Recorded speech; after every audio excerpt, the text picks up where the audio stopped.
जय Hind friends. Evergreen topics हमारे चल रहे थे, ऐसे टॉपिक्स जिन पर की क्वेश्चंस हमेशा पूछे जाते हैं रिपीटेडली। और इसी परिप्रेक्ष्य में आज का जो हमारा टॉपिक है वो है बौद्ध धर्म। गौतम बुद्ध के बारे में हमें पढ़ना है।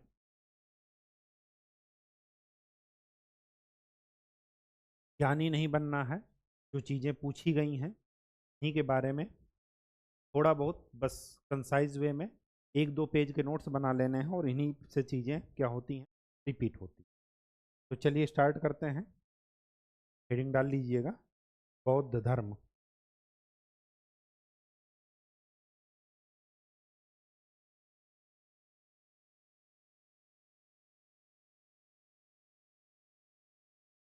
बौद्ध धर्म जैसे जैन धर्म, महावीर स्वामी जैन धर्म के 24वें तीर्थंकर थे और उन्हीं के बाद वो फेमस हुआ। तो बौद्ध धर्म और जैन धर्म ये दोनों पैरेलल चलते हैं। जैन धर्म पहले आया, उसके बाद आया बौद्ध धर्म। तो फिर इसके प्रणेता कौन थे? इसके प्रणेता थे गौतम बुद्ध। इनको लाइट ऑफ एशिया कहा जाता है। Light of Asia. कब से कब तक इनका काल रहा है? 563 ईसा पूर्व से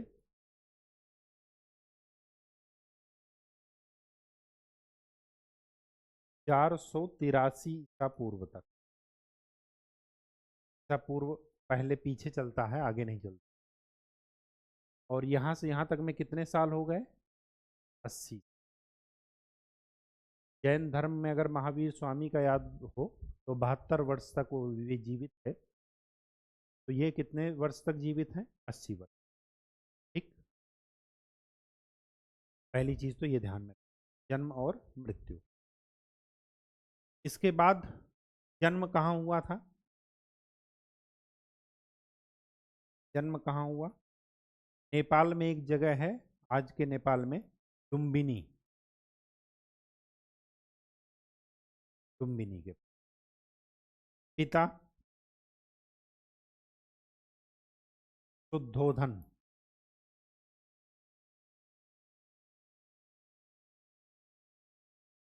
शाक्य कुल के मुखिया थे। माता माया देवी। माता की मृत्यु बचपन में ही हो जाती है, तो मौसी ने पालन पोषण किया। का नाम था प्रजापति गौतमी।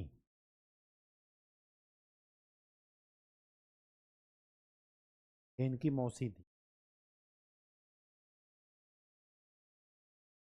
ठीक, बचपन का नाम?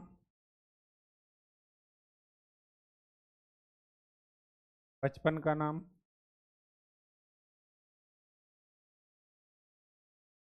सिद्धार्थ। सिद्धार्थ। पत्नी यशोधरा। यशोधरा। बेटा या पुत्र जिसका नाम था राहुल। ठीक, बचपन में ही इनको बता दिया गया था, इनके पिता को, कि ये बेटा आपका, तो दोधन को बता दिया गया था, ज्योतिषाचार्य ने बताया था कि ये बेटा आपका सन्यासी बनेगा, आपका राजपाट त्याग देगा। तो इस चीज़ से बचने के लिए पिता ने इनको ऐसी सुख सुविधाएं दी। किसी चीज़ की जब अति हो जाती है तो चीज़ें जो है बिगड़ जाती हैं। लेकिन चार दृश्य जो होना है वो तो होगा ही। इन्होंने चार दृश्य ऐसे देखे जिससे इनका संसार से मोहभंग हो गया। तो कौन कौन से चार दृश्य इन्होंने देखे?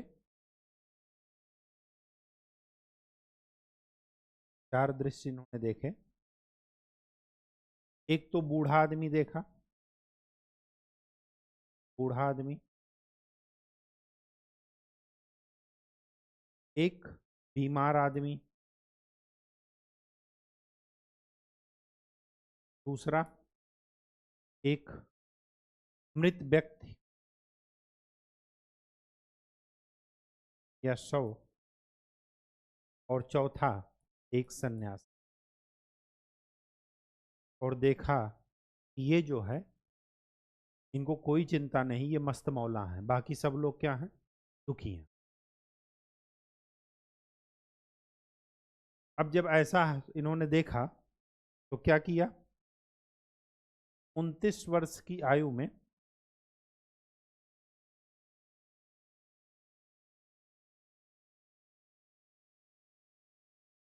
29 वर्ष की आयु में गृह त्याग कर दिया। आप लोग 6th 7th में एक कविता पढ़ते होंगे, यूपी बोर्ड में थी जब हम लोग पढ़ते थे, कि टैग लाइन थी कि सखी वे मुझसे कह कर जाती। कि यशोधरा का, उनकी पत्नी का दर्द है, जो कि एक कवि ने लिखा है कि उन्होंने, वो चले गए, वो ठीक है, लेकिन हमसे बता करके जाते कि हाँ हम जा रहे हैं। अब जब 29 वर्ष की आयु में गृह त्याग किया तो 6 वर्ष बाद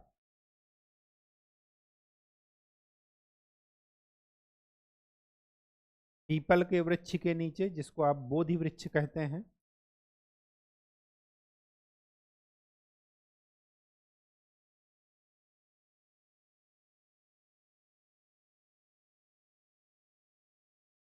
निरंजना नदी के तट पर, महावीर स्वामी में पढ़े थे ऋजुपालिका नदी, ठीक है, निरंजना नदी के तट पर वैशाख पूर्णिमा के दिन, वैशाख पूर्णिमा को बुद्ध पूर्णिमा भी बोलते हैं, दिन छुट्टी रहती है, वैशाख पूर्णिमा के दिन इनको ज्ञान प्राप्त हुआ।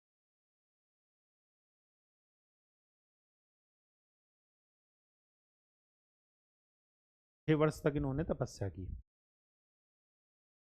ठीक है। ये सब चीजें आपके लिए इंपॉर्टेंट है। कहानी समझ में आ गई। अब जब ज्ञान प्राप्त हुआ इनको,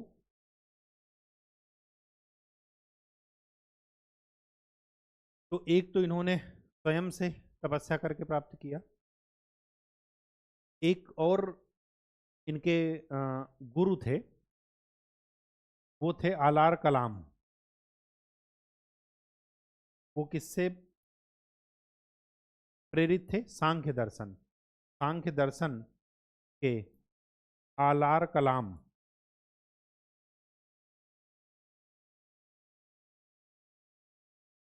से इन्होंने शून्य पर ज्ञान प्राप्त की।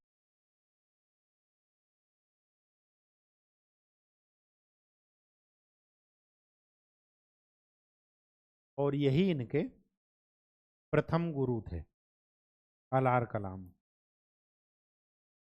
अब जब सांख्य दर्शन का प्रभाव इनके गुरु पर था तो स्वाभाविक सी बात है कि इन पर भी आएगा।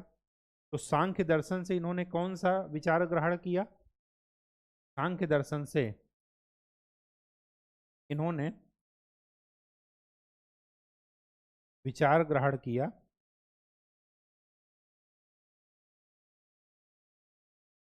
कि संसार दुखमय है।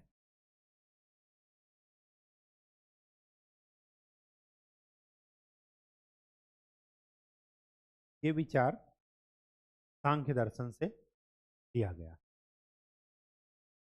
ठीक। ये जो ज्ञान प्राप्त किया आलार कलाम से, ये कहाँ ज्ञान प्राप्त किया, वैशाली। वैशाली किसकी राजधानी थी, वो राजधानी राजगृह, उरुवेला में, राजगृह के पास है उरुवेला, ठीक। उपदेश इन्होंने कौन सी भाषा में दिया, उपदेश पाली भाषा में।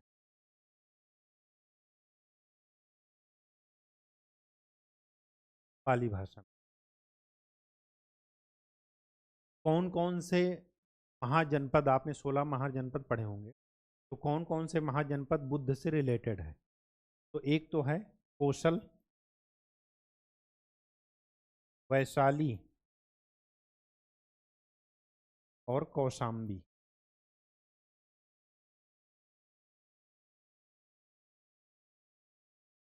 कौशल की राजधानी श्रावस्ती, वैशाली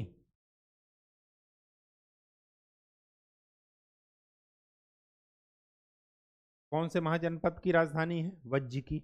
और कौशाम्बी किसकी है? वत्स की। ठीक है, ये चीजें जरा ध्यान में रखिएगा।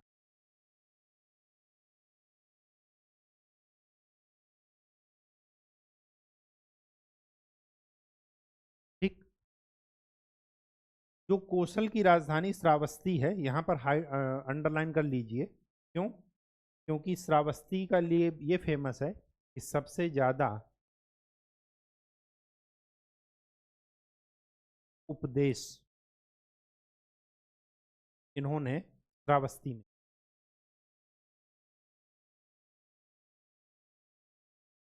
ठीक, कौन कौन से राजा रिलेटेड थे बौद्ध धर्म से? बिंबिसार, बिंदुसार नहीं, बिंबिसार। उदयन, प्रसेनजित, ये राजा किससे रिलेटेड थे? बौद्ध धर्म से। ठीक, अच्छा एक चीज और, जो मृत्यु हुई इनकी 80 वर्ष की अवस्था में हुई।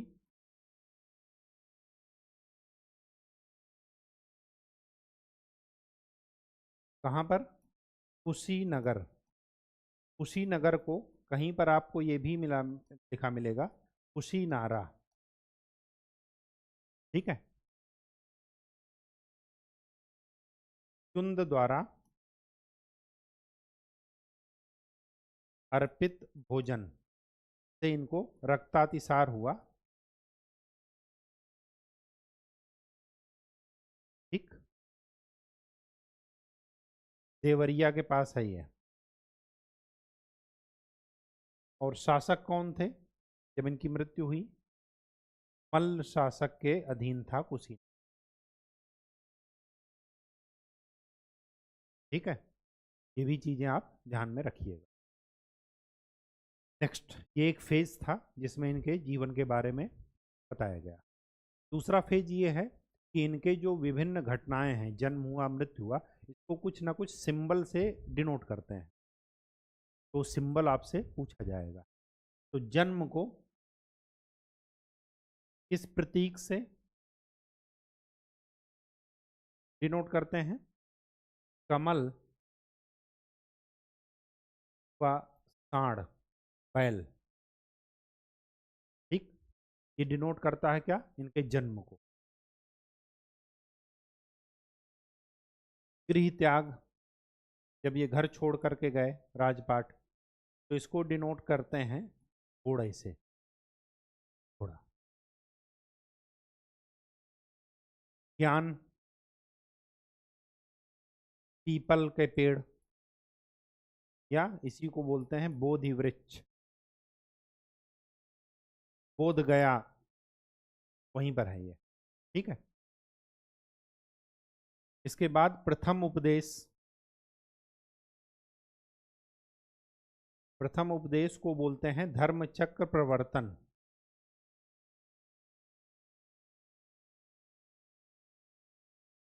कहाँ दिए प्रथम उपदेश? वाराणसी के पास एक स्थान है सारनाथ, और यहीं पर क्या स्तंभ, क्या स्थित है? अशोक स्तंभ, जो भारत का राष्ट्रीय प्रतीक है।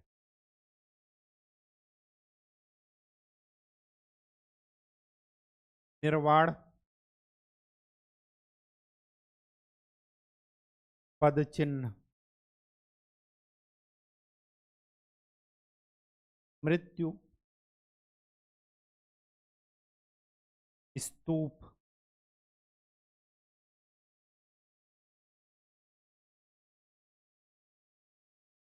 एक चीज और, धर्म चक्र प्रवर्तन तो इसको बोलते हैं प्रथम उपदेश को। गृह त्याग को एक नया वर्ड दिया गया, महाभिनिष्क्रमण। महाभिनिष्क्रमण, ये गृह त्याग को डिनोट करता है, गौतम बुद्ध। ठीक, ये हुई दूसरी बात जब प्रतीकों की बात की जा रही है।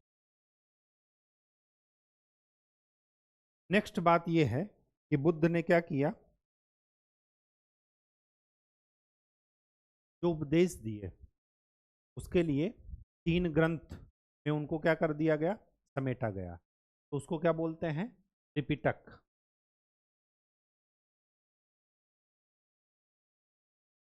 क्या बोल रहे हैं, त्रिपिटक।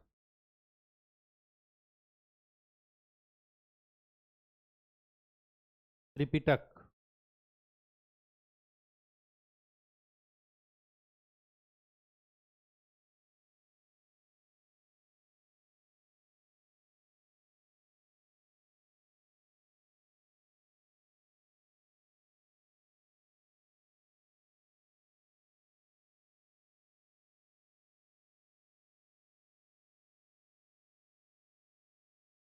त्रिपिटक। त्रिपिटक में 3 चीजें शामिल हैं, सूत्र, विनय और अभिधम्म।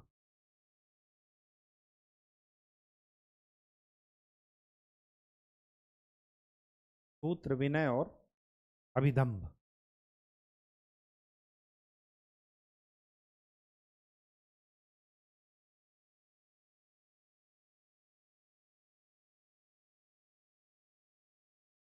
सूत्र पिटक में क्या होता है,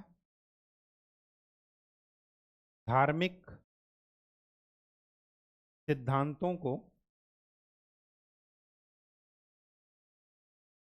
संवादों के रूप में प्रकट लिखा गया है।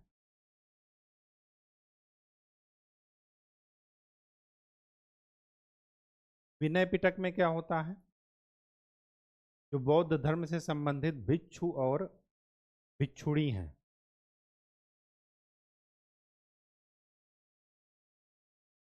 से संबंधित नियमों का उल्लेख, कौन से नियमों का उनको पालन करना है।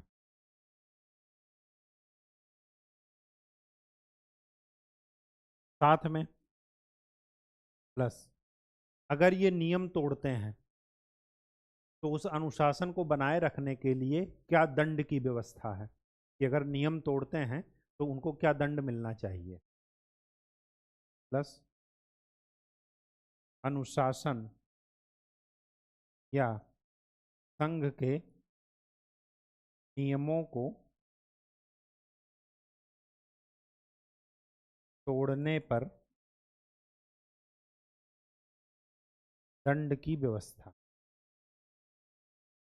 ये कहाँ की गई है, विनय पिटक में।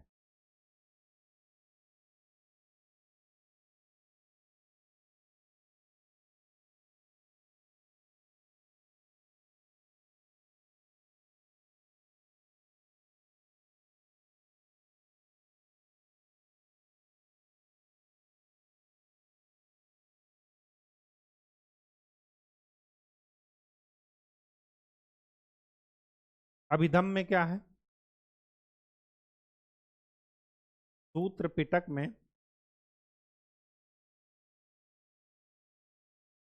वर्णित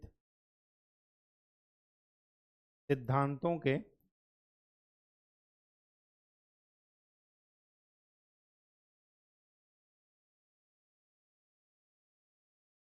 सुव्यवस्थित अनुशीलन के लिए,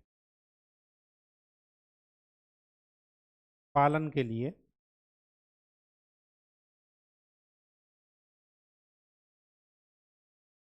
आवश्यक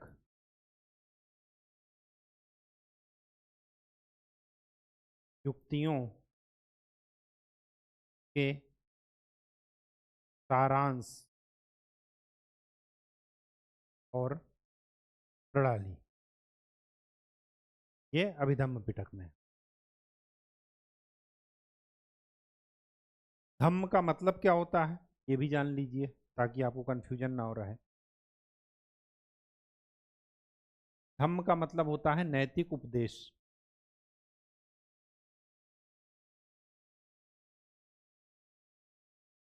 यहाँ पर एक चीज और लिख लीजिएगा, ये प्रश्नोत्तरी के रूप में है अभिधम्म वाला। ठीक है, धम्म का मतलब है क्या, नैतिक उपदेश। एक दो वर्ड और यहाँ पर लिखा मिलेगा आपको, एक मिलेगा थेर गाथा और एक मिलेगा थेरी गाथा। थेर गाथा है बौद्ध भिक्षुओं का गीत, बौद्ध भिक्षुओं का थेर गाथा। और थेरी गाथा क्या है, बौद्ध भिक्षुड़ियों का गीत, महिलाओं का।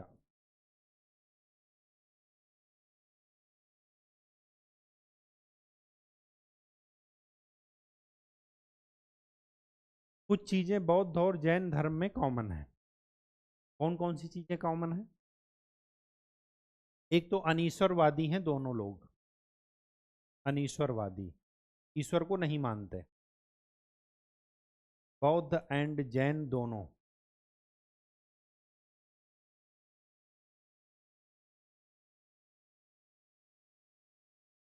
दूसरी बात, यहाँ पर आत्मा की परिकल्पना भी नहीं है,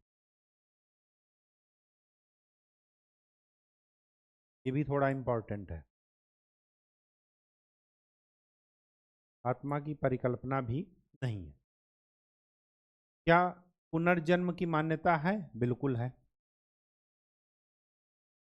पुनर्जन्म की मान्यता है।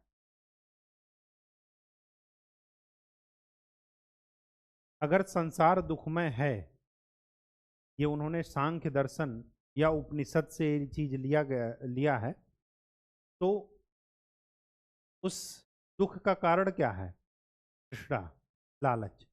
और तृष्णा को धीरे धीरे समाप्त करने की क्रिया को ही बोलते हैं निर्वाण। तो ये भी लिख लीजिए, दुख का कारण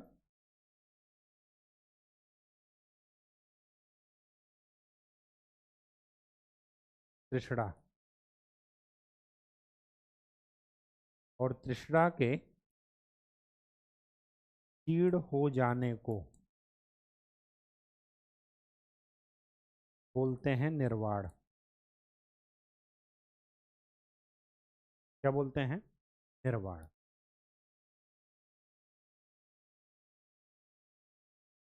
विश्व दुखों से भरा है, सांख्य दर्शन, या यहां पर यह भी लिख सकते हैं कि विश्व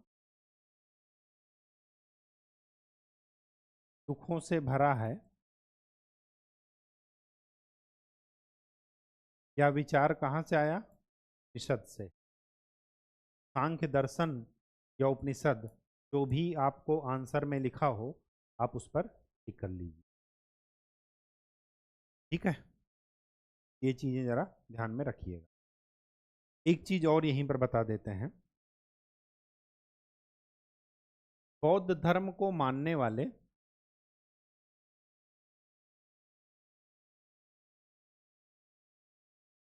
दो लोग हैं, मतलब उनको दो कैटेगरी में बांटा गया है। एक तो हैं भिक्षुक और दूसरे हैं उपासक। भिक्षुक वो हैं जो सन्यास ले रहे हैं, लाइक सन्यासी, और जो गृहस्थ जीवन में रह करके बौद्ध धर्म का पालन कर रहे हैं वो हैं उपासक। ये जरा दोनों में अंतर है, ये चीज जरा ध्यान में रखिएगा। ठीक है, एक चीज और, बौद्ध धर्म में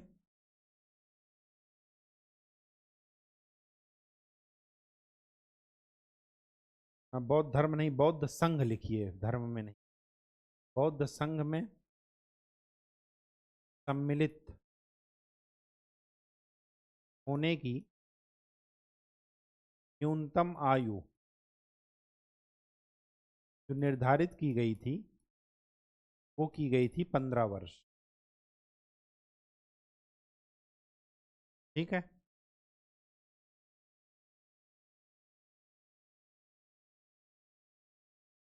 बौद्ध संघ में सम्मिलित होने की प्रक्रिया को बोलते हैं उपसंपदा।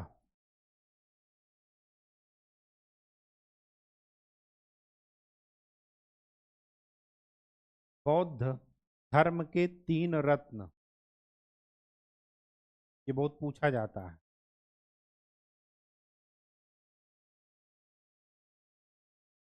बुद्ध, धम्म और संघ। 3 पिटक जो कि उनके उपदेशों का संकलन है, और 3 रत्न, ये बहुत ही इंपॉर्टेंट है। ठीक है। अब जो टॉपिक पूछा जाता है वो होता है बौद्ध सम्मेलन जो हुए हैं, बौद्ध संगीतियां जो हुई हैं, का स्थान, उनका क्रम, उस समय कौन अध्यक्ष था और किसके शासनकाल में ये बौद्ध संगीतियां या बौद्ध सम्मेलन हुए थे। तो ये भी आप नोट कर लीजिए। नेक्स्ट हेडिंग डालिए, बौद्ध संगीतियां।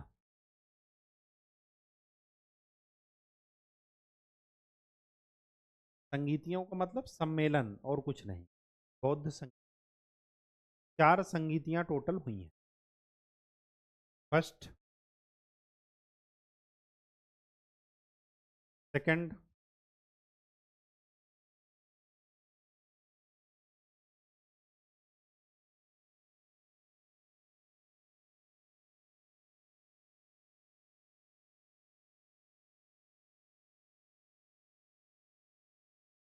First, second, third, fourth.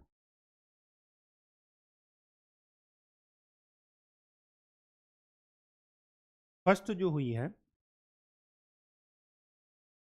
483 ईसा पूर्व। सेकंड 383 ईसा पूर्व। थर्ड 250 ईसा पूर्व। और फर्स्ट वो फोर्थ पहली शताब्दी, फर्स्ट सेंचुरी, पहली शताब्दी। 72 ईस्वी भी मिलता है, कहीं कहीं 98 ईस्वी भी। ये ईसा पूर्व नहीं है, ये ईस्वी। ठीक। कहाँ हुई? राजगृह, वैशाली, पाटलिपुत्र और कश्मीर के कुंडल वन में चौथी हुई।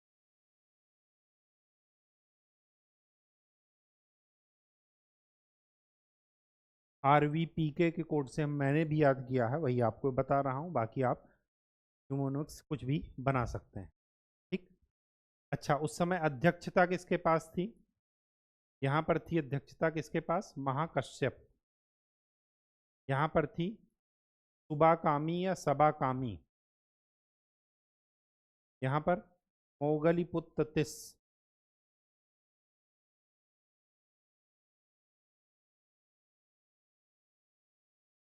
और यहाँ पर वसुमित्र अध्यक्ष थे और अश्वघोष उपाध्यक्ष थे। ये उपाध्यक्ष थे और ये अध्यक्ष थे।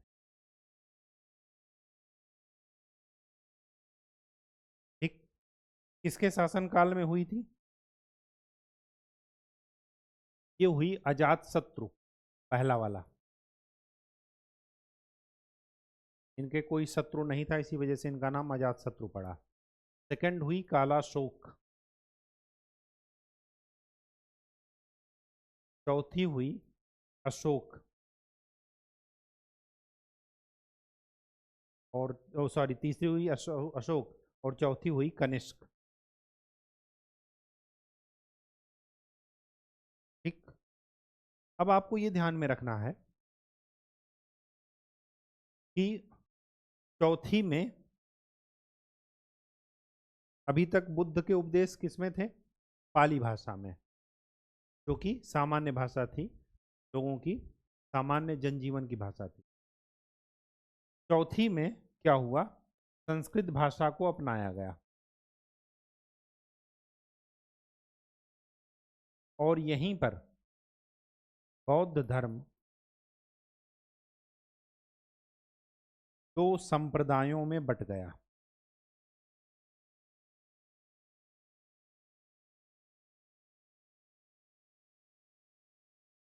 कौन कौन से दो संप्रदाय थे जिनमें बट गया?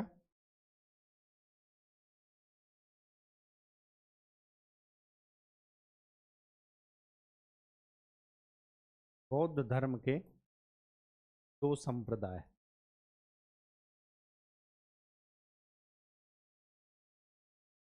एक है हीनयान और दूसरा है महायान। हीनयान क्या है? हीनयान ये है कि जो बुद्ध को व्यक्ति मानता है, महापुरुष नहीं। ये गौतम बुद्ध को क्या मानता है? व्यक्ति। और ये गौतम बुद्ध को क्या मानता है? महापुरुष। ये क्या मानता है कि सभी व्यक्ति को ऐसी कर्म करने चाहिए, ऐसा आचरण करना चाहिए, जो भी अष्टांगिक मार्ग उन्होंने बताए हैं, किस तरीके से जीवन जिया जाए, किस तरीके से परम ज्ञान की प्राप्ति को प्राप्त किया जाए। तो ये हर एक व्यक्ति का कर्तव्य है। मतलब व्यक्ति को स्वयं एफर्ट करने पड़ेंगे, व्यक्ति को स्वयं क्या करना पड़ेगा? प्रयास करना पड़ेगा। तो वो क्या होता है? हीनयान। व्यक्ति को स्वयं प्रयास।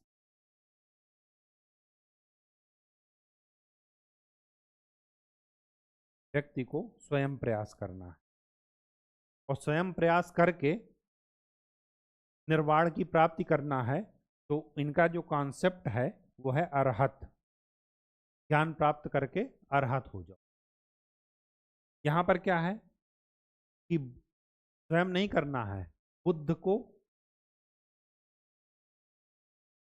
पूजा करना है। क्या ये सोचते हैं कि बुद्ध ही हमें क्या कर देंगे? इस भवसागर से पार लगा देंगे। तो यहाँ का जो कॉन्सेप्ट है वो है बोधिसत्व। बोधिसत्व ये मूर्ति पूजा का विरोध करेगा, ये पूजा का विरोध करेगा। और ये महापुरुष जब मान ही रहे हैं तो यहाँ पर ये मूर्ति पूजा, इसकी मूर्ति पूजा बुद्ध की अनुमति है, यहाँ पर सपोर्ट करेंगे।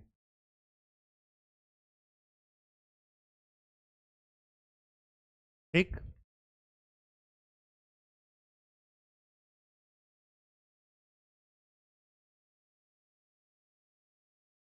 इनका भक्ति में विश्वास नहीं होगा।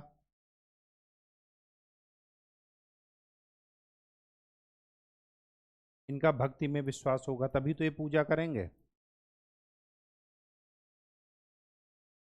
भक्ति में विश्वास।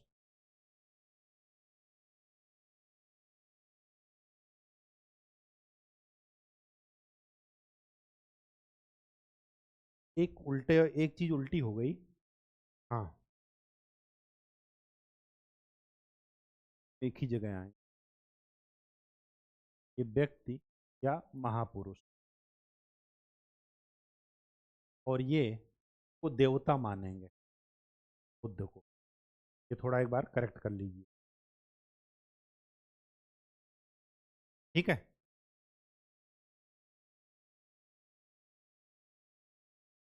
इनके जो संप्रदाय हैं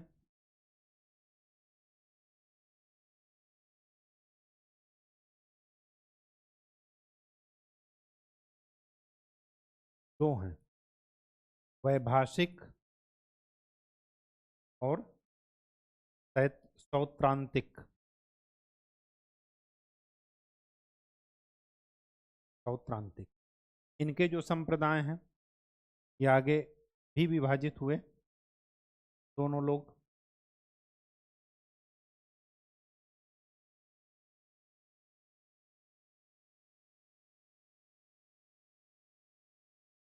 शून्यवाद और विज्ञानवाद। विज्ञानवाद, शून्यवाद और विज्ञानवाद।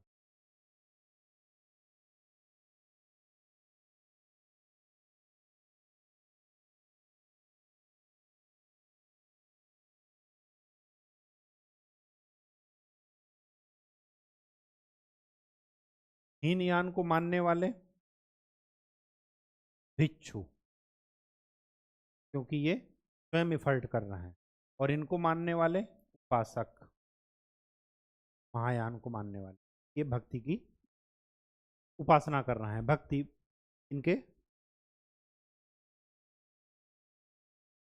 निर्वाण प्राप्त करने का एक साधन है।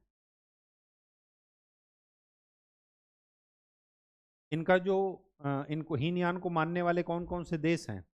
श्रीलंका,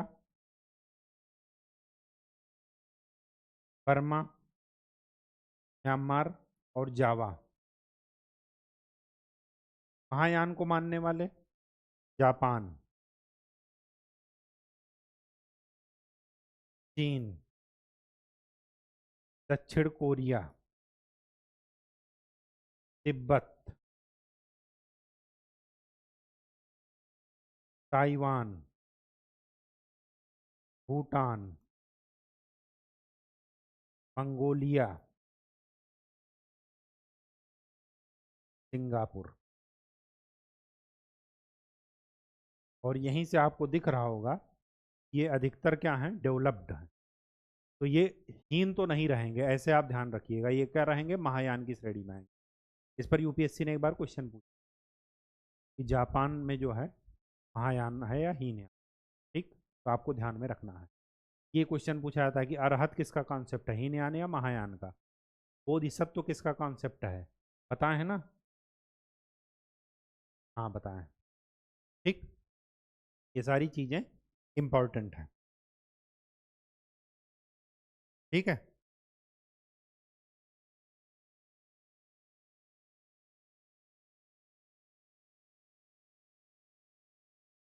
बात समझ में आ गई?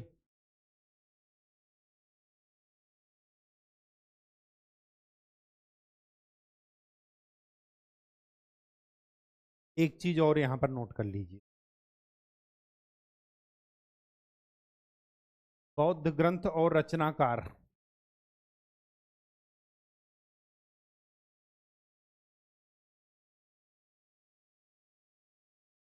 एक है जो कि बहुत पूछा जाता है, मिलिंद पन्हो।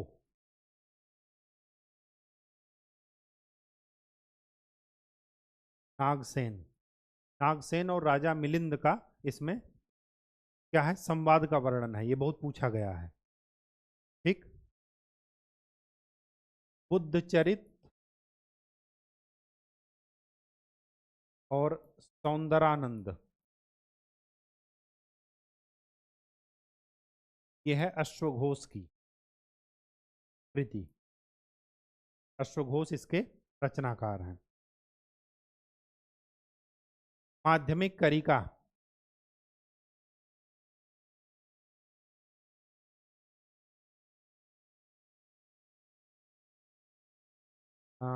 नागार्जुन। इनका निकनेम भी याद रखिएगा, इनको भारत का आइंस्टीन कहा जाता है। रसायन पर इन्होंने काम किया है, नागार्जुन ने, रसायन विज्ञान पर। ठीक, पहली बात तो आपको ये ध्यान में रखना। दूसरी बात, ये जो मैंने आपको बताया महायान में कौन है? एक विज्ञानवाद, दूसरा है शून्यवाद। तो इस शून्यवाद के प्रणेता हैं। शून्यवाद के प्रणेता हैं। दूसरी बात, एक चीज और याद रखिए, जो मैंने विज्ञानवाद बताया यहाँ पर, ये विज्ञानवाद के प्रणेता कौन है? मैत्रेय। मैत्रेय को भावी बुद्ध भी कहा जाता है, जो फ्यूचर में होंगे। ये भी क्वेश्चन पूछा गया है। मैत्रेय और भावी बुद्ध किसी भी रूप में हो सकते हैं, कोई जरूरी नहीं कि मनुष्य रूप में ही हो। पशु पक्षी, ठीक, पेड़ पौधे किसी भी रूप में, जानवर के रूप में, किसी भी रूप में हो सकते हैं। ठीक है। और लोकितेश्वर और मैत्रेय, इनको भावी बुद्ध बोला गया है। मैत्रेय थोड़ा इंपॉर्टेंट है। ठीक। अच्छा, एक चीज और ध्यान में रखिए। बुद्ध धर्म में दो चीजें, एक स्तूप और एक चैत्य, ये पूछा जाता है। ठीक। कि स्तूप और चैत्य में क्या अंतर है। ठीक है। तो स्तूप का मतलब है किसी वस्तु का ढेर। ऐसा बनता है स्तूप, उल्टा, कटोरे को उल्टा करके रख दीजिए। ठीक। इसमें और भी चीजें होती हैं, लेकिन एक लेमैन की लैंग्वेज में यही समझिए। तो ये जो है क्या होते थे, ये भिक्षुओं के ठहरने के स्थान होते थे, जहाँ पर आराम वाराम करते थे वो। वर्षा काल में रुक गए गुफा के रूप में, गुफा में।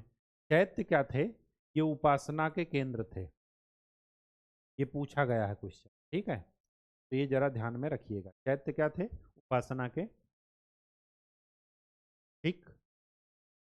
दूसरी बात, स्तूप के प्रकार भी आप ध्यान में रखिएगा।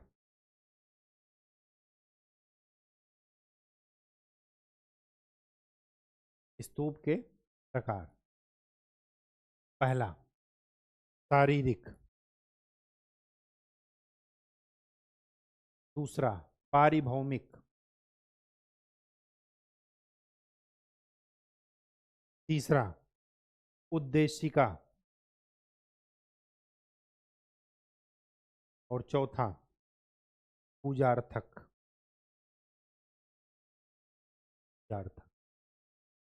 ठीक। ये भी थोड़ा इंपॉर्टेंट बात है। ठीक है। अब थोड़ा कॉमन बात जान लेते हैं। अच्छा, एक चीज और यहीं पर लिख लीजिए।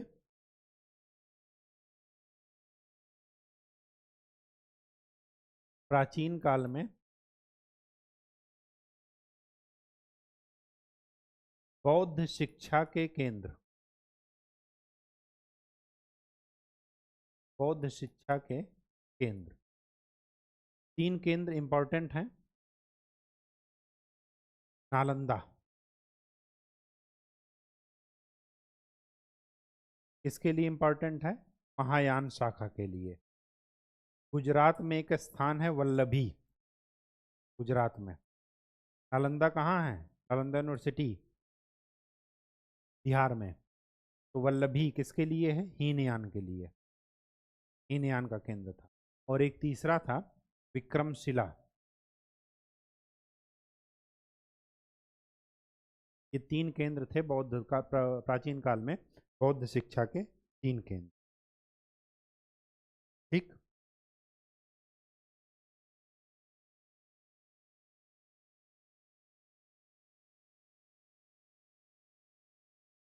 गौतम बुद्ध ने प्रतीत्य समुत्पाद का सिद्धांत दिया।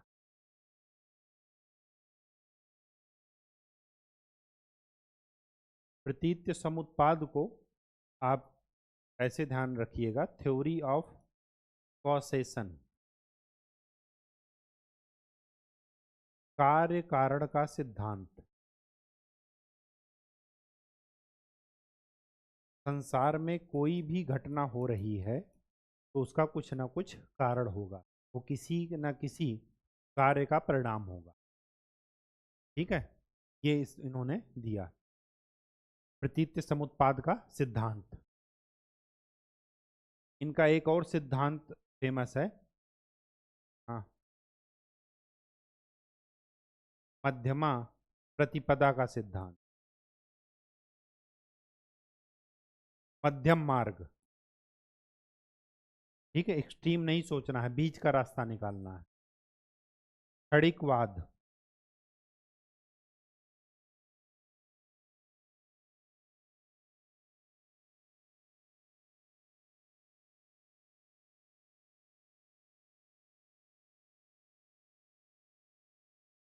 ये भी बौद्ध धर्म से रिलेटेड है। एक सिद्धांत और है अनित्यवाद।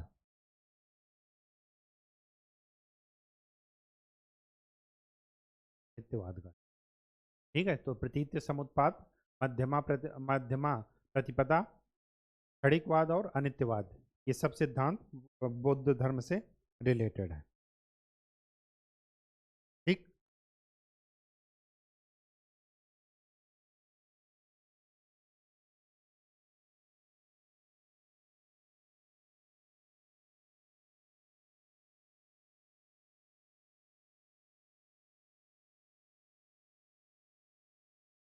वैभाषिक सौत्रांतिक बता ही दिए। एक चीज और,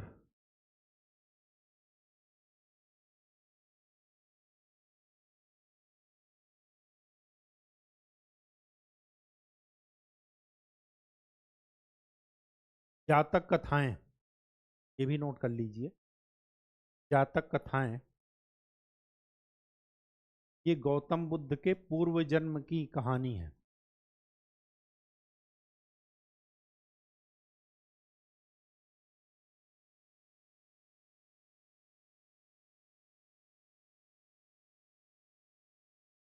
ठीक, हाँ, दो संप्रदाय और यहाँ पर फेमस हैं। एक तो है स्थविर, दूसरा है महासांघिक। स्थविर वो हैं जो परिवर्तन स्वीकार ना करें, स्थिर रहें।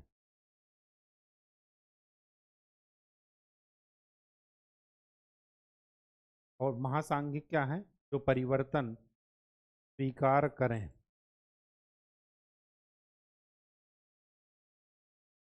ठीक, स्थविर में किसका नाम आता है? महाकच्चायन का। महाकच्चायन। और महासांघिक में कौन आता है? महाकश्यप। महाकश्यप।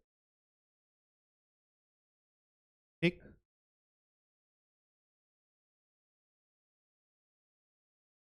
सर्वास्तिवाद का एक सिद्धांत है, ये हीनयान से रिलेटेड है। और हीनयान के दो संप्रदाय मैंने बताए थे, एक वैभाषिक और दूसरा सौत्रांतिक।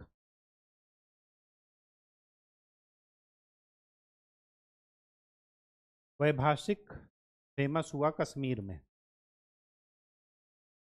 कौन कौन इसके प्रणेता थे? घोषक, बुद्धदेव, और जो चौथी महासंगीति के अध्यक्ष थे वसुमित्र।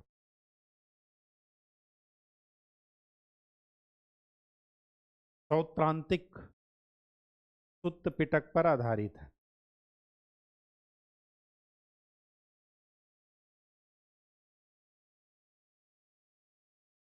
ये आपको मैंने बताया, पहले ही बता दिया है कि नागार्जुन को भारत का आइंस्टीन कहा जाता था।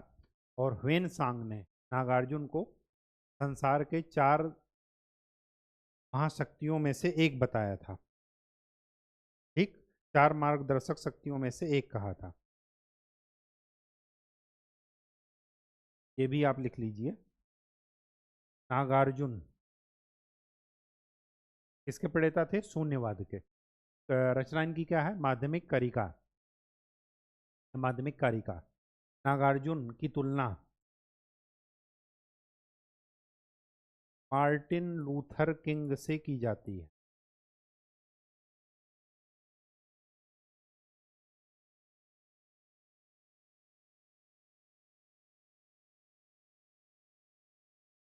ठीक, नागार्जुन को ह्वेन सांग ने 4 मार्गदर्शक शक्तियों में से एक बताया है, में से एक कहा है। ठीक है, संसार की 4 मार्गदर्शक शक्ति। ठीक, नागार्जुन को।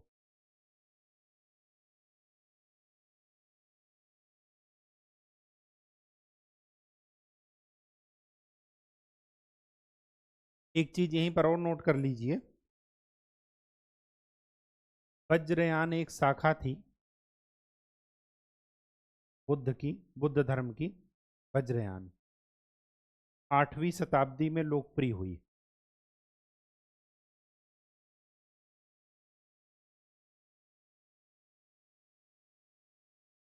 इसने बुद्ध धर्म के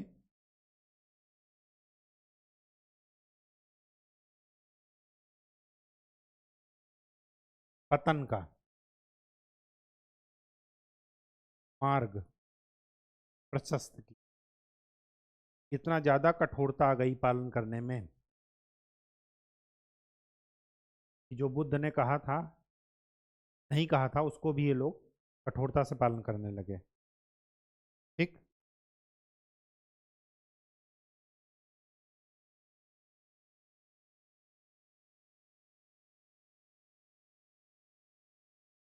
इससे संबंधित पुस्तक ध्यान में रख लीजिए,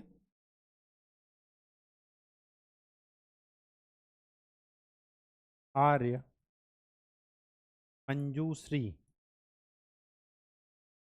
मूलकल्प और गुह्य समाज।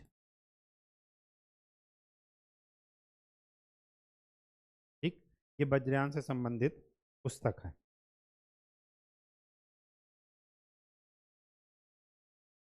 ठीक है,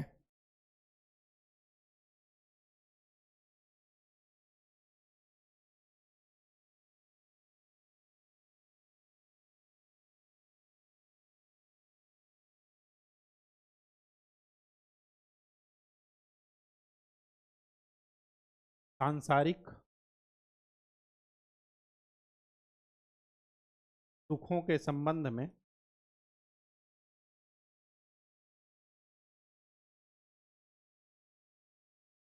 बुद्ध ने 4 चीजें बताई। संसार दुखमय है, दुख है, दुख समुदाय का कारण, उसका निवारण, दुख निरोध, और उसका दुख निरोधगामिनी प्रतिपदा।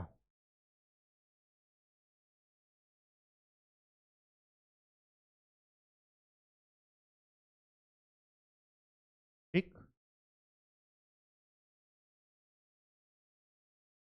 सांसारिक दुखों से मुक्ति कैसे मिल सकती है?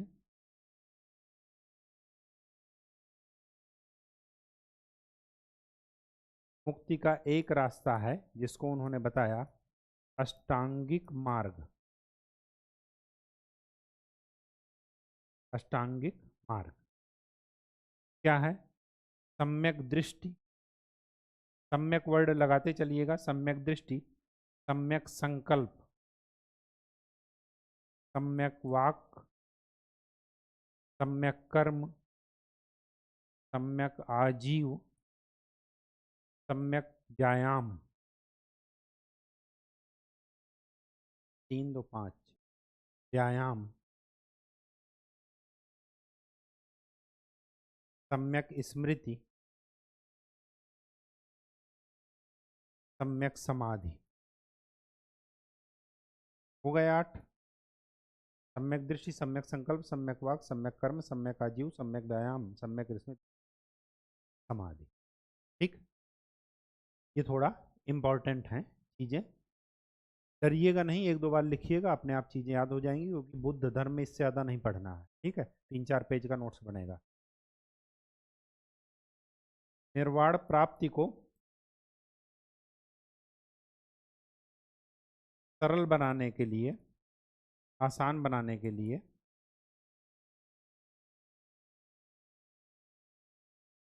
10 शीलों पर बल दिया गया। शील का मतलब आचरण, इनको फॉलो कीजिए। कौन कौन से हैं? अहिंसा, सत्य, अस्तेय, अपरिग्रह। अस्तेय का मतलब चोरी ना करना, अपरिग्रह का मतलब जरूरत से ज़्यादा इकट्ठा मत करना, इकट्ठा नहीं करना। और चौथा है रासायनिक द्रव्य, शराब, मद्यपान नहीं करना। 5 तो ये हो गए। बाकी 5 क्या हैं? असमय भोजन ना करना,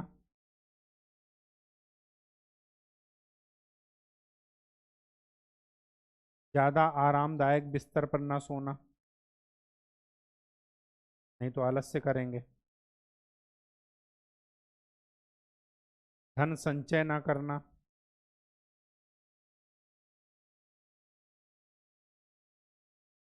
स्त्रियों से दूर रहना। देखिए, ये मध्यकाल के पहले की बात है। स्त्रियों से दूर रहना और जो नाच गाने संगीत हैं उनसे दूर रहना। नाच गाने संगीत से दूर। तो अगर बुद्ध धर्म का पालन किया जाए तो आज का जो उपभोक्ता वर्ग है, जो पूंजीवादी संस्कृति है, वो खत्म हो जाएगी। ठीक है, क्योंकि यहाँ पर तो क्या है, शाम को एक एक पैक लेना है और डांस करना है कि पार्टी अभी बाकी है। ठीक, बात समझ में आ गई? हाँ, अब देख लेते हैं लास्ट टॉपिक जो बचा है वो है कुछ मठ हैं बौद्ध धर्म से संबंधित और उनकी लोकेशन, वो थोड़ा इम्पॉर्टेंट है। उसके पहले एक चीज़ ये ध्यान रखिए कि गौतम बुद्ध की तो बात छोड़िए, पहले अभी कि धार्मिक जुलूस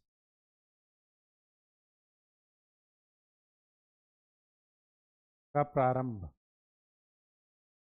सबसे पहले आपको मिलेगा बौद्ध धर्म में। संघ बनाकर चलते हैं ना ये। ठीक, तो धार्मिक जुलूस जो आजकल देख रहे हैं उसका इनिशिएट कौन किया? बौद्ध धर्म में। ठीक, दूसरी बात, वज्रयान शाखा के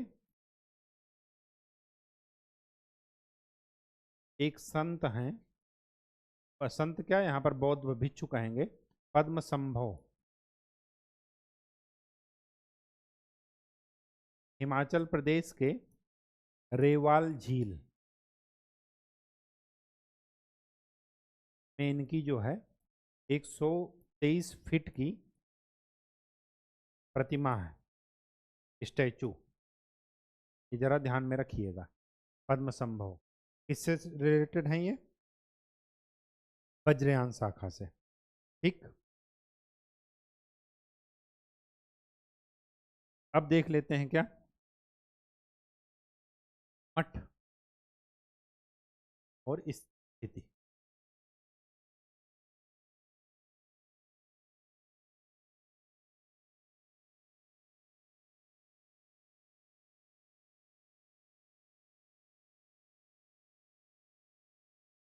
काबो मठ हिमाचल प्रदेश में लाहौल स्पीति घाटी में, लाहौल स्पीति घाटी में। ठीक,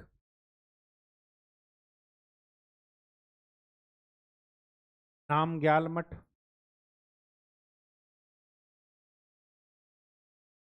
ये है धर्मशाला में, हिमाचल प्रदेश। एक है सासुर, सासुर मठ, ये भी हिमाचल प्रदेश में आ, ये घाटी है, लाहौल स्पीति है।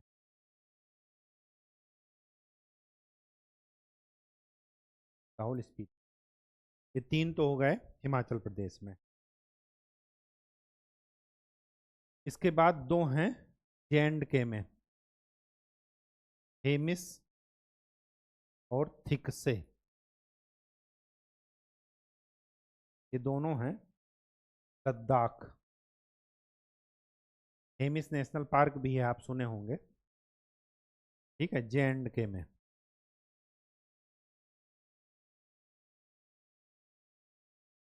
ठीक। तवांग अरुणाचल प्रदेश में।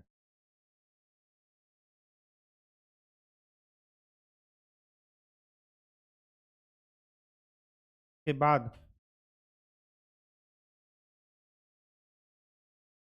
मिड्रालिंग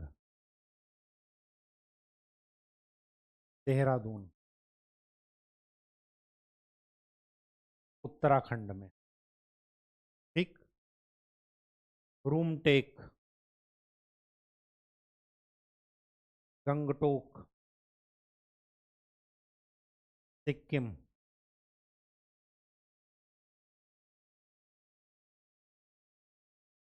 कर्नाटक में मैसूर के पास है एक नामड्रालिंग।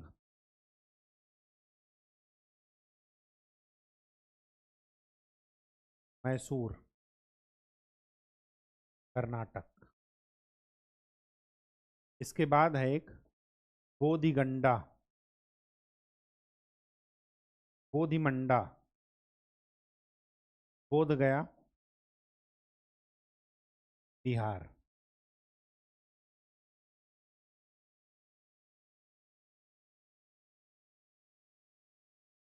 और तो कोई नहीं बचा।